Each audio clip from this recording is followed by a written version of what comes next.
नमस्कार प्रिय विद्यार्थी, इस वीडियो के अंदर हम क्लास 9th चैप्टर 7 एक्सरसाइज 7.2 का सम नंबर फर्स्ट करेंगे।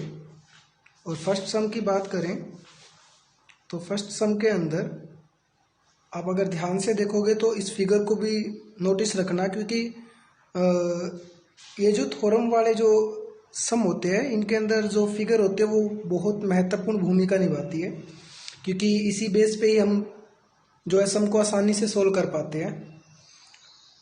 अब क्वेश्चन के अंदर अगर बात करें तो गिवन कर रखा है कि triangle A B C is a आइसोस्केल ट्रायंगल। जो ये ट्रायंगल गिवन कर रखा है ए बी सी ट्रायंगल है वो एक आइसोस्केल ट्रायंगल है। आइसोस्केल ट्रायंगल की खासियत क्या होती है कि उसकी दो साइडें इक्वल होती है, और उसने कह रखा है कि जो ए बी है वो ए सी के इक्वल है। ये गिवन है, मैंने अपने पास से नहीं बोले, ये गिवन कर रखा है।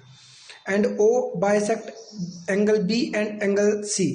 जो ओ है वो एंगल बी को बाइसेक्ट कर रहा है और एंगल सी को बाइसेक्ट कर रहा है। अब बाइसेक्ट का मतलब क्या होता है? बाइसेक्ट का मतलब होता है कि किसी भी चीज के इक्वल दो हिस्से करना, बराबर दो हिस्से करना।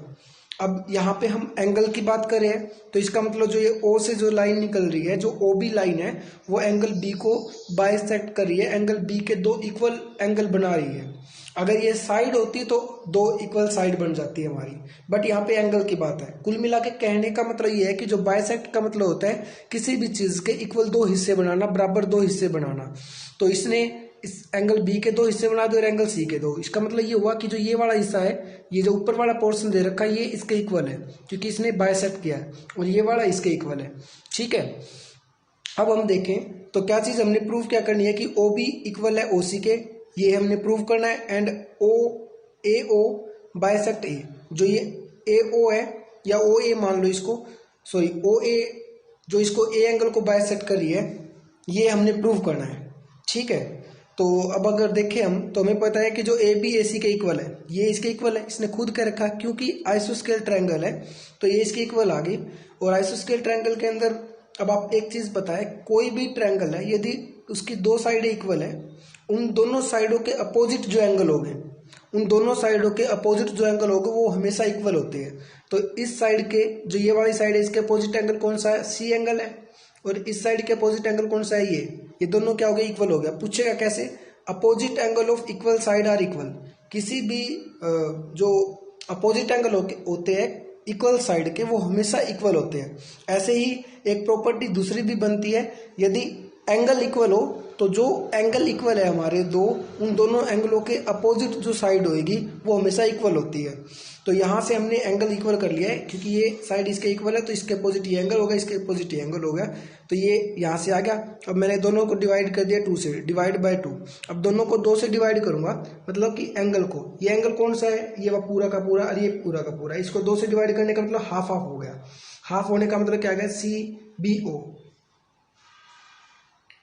सी बी ओ ये वाला एंगल। उसके बाद क्या चीज आ गई? बी सी ओ, बी सी ओ ये वाला एंगल। ये इक्वल हो गया हमारे बाइसेक्ट करने के बाद, क्योंकि ओ बाइसेक्ट कर रहा है दोनों को, तो इसका मतलब ये वाला एंगल इसके इक्वल हो गया, ये वाला एंगल इसके इक्वल हो गया। और पूरे की बात करें तब भी वो इक्वल ही था। अब अगर देखें सो इसलिए हम ये बोल सकते हैं इसके अंदर कि ओ बी है वो ओ सी के बराबर है। ओ बी वो ओ सी के बराबर हो गया है। Opposite side of equal angle, opposite side of equal angle are equal, तो यही बात होगी। अब देखो अब क्या चीज निकल के आई, ये 1/2 आएगा, सॉरी 2 से डिवाइड करना। ठीक है, 2 से डिवाइड कर दिया, तो 2 से डिवाइड करने के बाद ये दोनों एंगल इक्वल आ गए, क्योंकि हमें पता था ये पूरा का पूरा एंगल आपस में इक्वल है। हाफ करने के बाद ये दोनों हाफ तो ये हो गया ना, तो हाफ ये दोनों एंगल आपस में इक्वल हो गए। अब हमें पता है कि इस एंगल के सामने कौन सी साइड है? ये वाली, और इसके सामने कौन सी साइड है? ये वाली। तो ये जब एंगल इक्वल है तो उनके अपोजिट साइड भी इक्वल होगी। तो हमने क्या चीज प्रूव करना था? ओ बी बराबर ओ सी। तो ओ बी बराबर ओ सी हो गया, क्योंकि हमें पता है कि जो ये वाला एंगल है इसके इक्वल है, तो इसके सामने ये वाली साइड होगी, इसके सामने ये, और ये दोनों ही हमने प्रूव करनी थी। तो ये किसके जरिए हुआ? Opposite side of equal angle are equal. अब ये अपोजिट साइड है, किन की है? जो एंगल इक्वल है उनकी, इसलिए इसको हमने सॉल्यूशन के अंदर मान लिया। सेकंड क्या चीज बोला है कि ओ बी ओ ए है वो बाइसेक्ट कर एंगल ए को। अब अगर आप ध्यान से देखोगे तो ये दो ट्रायंगल ले लो आप, दो ट्रायंगल कौन से? एक ट्रायंगल इसको 1 मान लिया मैंने, इसको एंगल 2 मान लिया। अब इन दोनों ट्रायंगलों को यदि मैं कैसे ना कैसे करके कॉन्ग्रुएंट प्रूव कर दूं, मैं क्या कह रहा हूँ, यदि मैं कैसे ना कैसे करके कॉन्ग्रुएंट प्रूव कर दूं तो मैं बोल सकता हूँ कि ये वाली जो साइड है, ये जो एंगल है, ये साइड है उसको बाइसेक्ट कर रही है। अब ट्रायंगल कॉन्ग्रुएंट कैसे करते हैं वो मैंने आपको काफ़ी वीडियो बताई है, काफ़ी वीडियो के अंदर बताया कि कैसे कॉन्ग्रुएंट प्रूव किया जाता है। अब ध्यान से देखेंगे तो मैं ट्रायंगल किसकी बात कर रहा हूँ, मैं ABO एंड ट्रायंगल ACO, इसको कॉन्ग्रुएंट प्रूव करने जाता हूँ। कॉन्ग्रुएंट प्रूव करने के लिए हमारे पास 6 चीज़ें होती है, 6 में से कोई 3 चीज़ें अगर हम इक्वल कर देते हैं तो हम बोल सकते हैं कि वो जो ट्रायंगल है वो आपस में कॉन्ग्रुएंट है, दोनों ट्रायंगल जिनकी हम बात कर रहे हैं।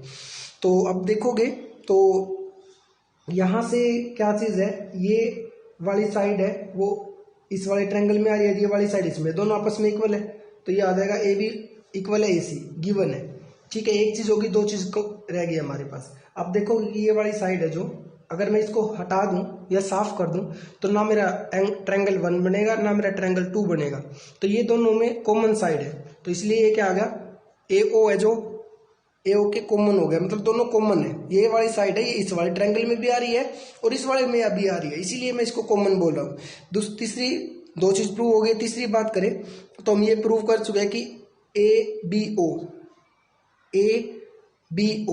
जब ये वाला एंगल इसके इक्वल आ गया, क्यों आ गया, क्योंकि वो पहले ही आपको पता है ये दोनों इक्वल थे आपस में और अपोजिट एंगल इक्वल हो गए थे, उसके बाद हाफ किया था हमने, तो हाफ करना तो हाफ ऊपर वाला भी इक्वल होएगा ना, तो इक्वल। देखो मेरा कहने का मतलब क्या है कि यदि कोई चीज़ बराबर है, कोई वैल्यू बराबर है, यदि आप उसमें कोई इक्वल वैल्यू जोड़ते हो या इक्वल वैल्यू घटाते हो या इक्वल वैल्यू की मल्टीप्लाई करते हो, मेरा क्या कहने का मतलब है कि यदि आप बराबर चीज़ में, अगर आप बराबर चीज़ में से कोई इक्वल वैल्यू माइनस करते हो या कोई जोड़ते हो आप, या फिर आप किसी के गुणा करते हो या फिर आप डिवाइड करते हो इक्वल नंबर से, तो जो आंसर आता है वो भी इक्वल ही होता है। आप देख लो ये 4 आ गया, ये भी 4 आ गया, ये कितना आ गया 9, ये भी 9 आ गया, ये कितना आ गया 24, ये भी 24 आ गया, ये कितना आ गया 2, ये भी 2 आ गया। तो मतलब क्या हुआ कि यदि आप इक्वल चीज़ में इक्वल नंबर को ही माइनस करते हो तो जो आंसर आता है वो भी हमारा इक्वल ही होता है, वही चीज़ है। अब ये पहले ही दोनों ट्रायंगल इक्वल थे, इक्वल नंबर से मैंने डिवाइड कर दी 2 से, तो हाफ ऊपर वाला जो है वो इक्वल आ गया, और ये वाला एंगल है वो इस वाले में आ रहा है और ये वाला इसमें, तो तीनों चीज़ इक्वल हो गई है। ये साइड इसके, ये कॉमन आ गई थी हमारी, ये एंगल हो गया, तो इसलिए बोल सकते हैं कि दोनों ट्रायंगल आपस में कॉन्ग्रुएंट है, और कॉन्ग्रुएंट है तो हम बोल सकते हैं कि जो जब कॉन्ग्रुएंट हो गया तो इसका मतलब क्या हुआ कि ये वाला एंगल इसके इक्वल हो गया, किसके जरिए हुआ, by CPCT congruent part of congruent triangle, इसके जरिए।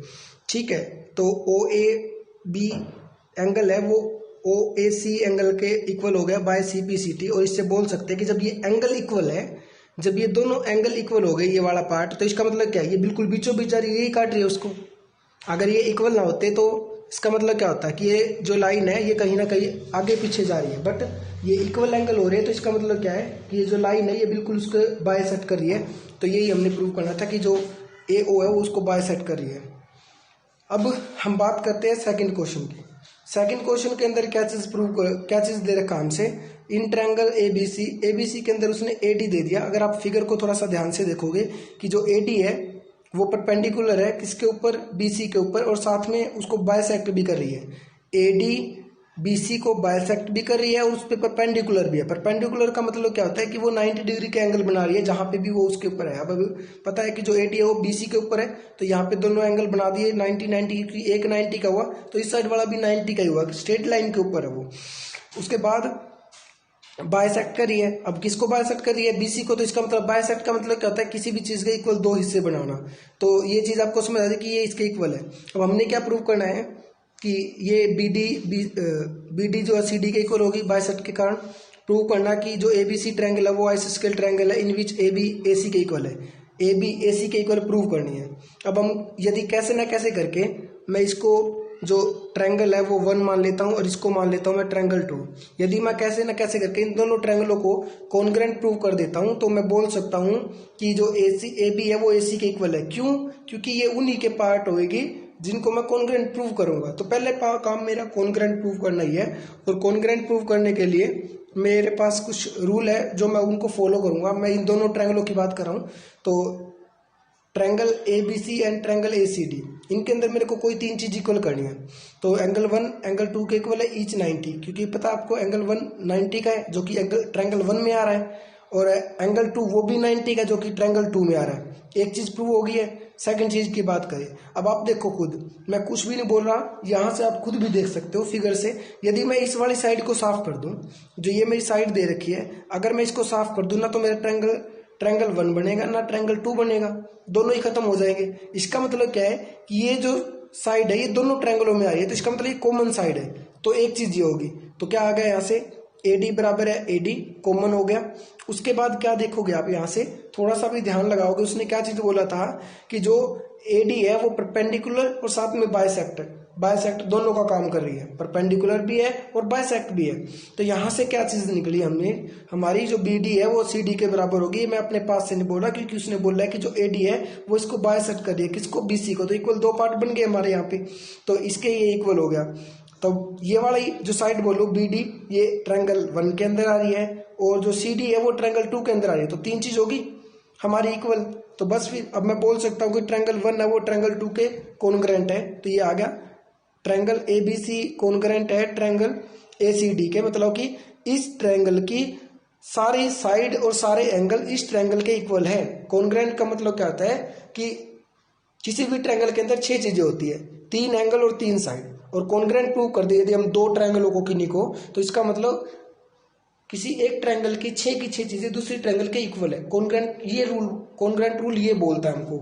तो बस हमने बोल दिया। उसके बाद क्या आ गया, AB AC बोल सकते हैं, क्योंकि ये कॉन्ग्रुएंट प्रूव कर दिया, हम बोल सकते हैं कि AB AC के इक्वल है, ये हमने प्रूव करना था। अब पूछेगा कैसे बोला, क्योंकि ये जो है CPCT का मतलब क्या था, congruent part of congruent triangle. ये जो पार्ट है जिनको मैंने प्रूव किया है AB और AC है, वो दोनों इन दोनों के ट्रायंगलों के एक पार्ट है, कॉन्ग्रुएंट पार्ट। तो इसलिए जब ये दोनों इक्वल हो गया, अब देखो आप, कोई भी ट्रायंगल यदि उसकी दो साइड इक्वल है तो उसको हम क्या बोलते हैं, आइसोस्केल ट्रायंगल, समद्विबाहु त्रिभुज बोला जाता है। तो इस प्रकार ये क्वेश्चन पूरा हो गया हमारा। आई होप कि जो मैंने समझाने की कोशिश की है कि वो आपको अच्छी प्रकार से समझ आ गया होगा। फर्स्ट ये भी है कि ये क्वेश्चन आपने पहली बार किए है, थोड़े से हैवी पड़ेंगे, एक बार में शायद ना समझ में आए। तो आपसे आशा करता हूँ कि आप वीडियो को दोबारा देखें ताकि आपको अच्छी प्रकार से क्लियर हो जाए। ये करने जरूरी है, क्योंकि 10th क्लास के अंदर जो आपका थ्योरम वाले चैप्टर है वो उसके अंदर यही सामान्य है। इसलिए मैं बार बार आपको बोल रहा हूँ कि इसको आराम से करो। 2 सम करवाई है मैंने, इनको बढ़िया तरीके से करना है। जय हिंद, जय भारत।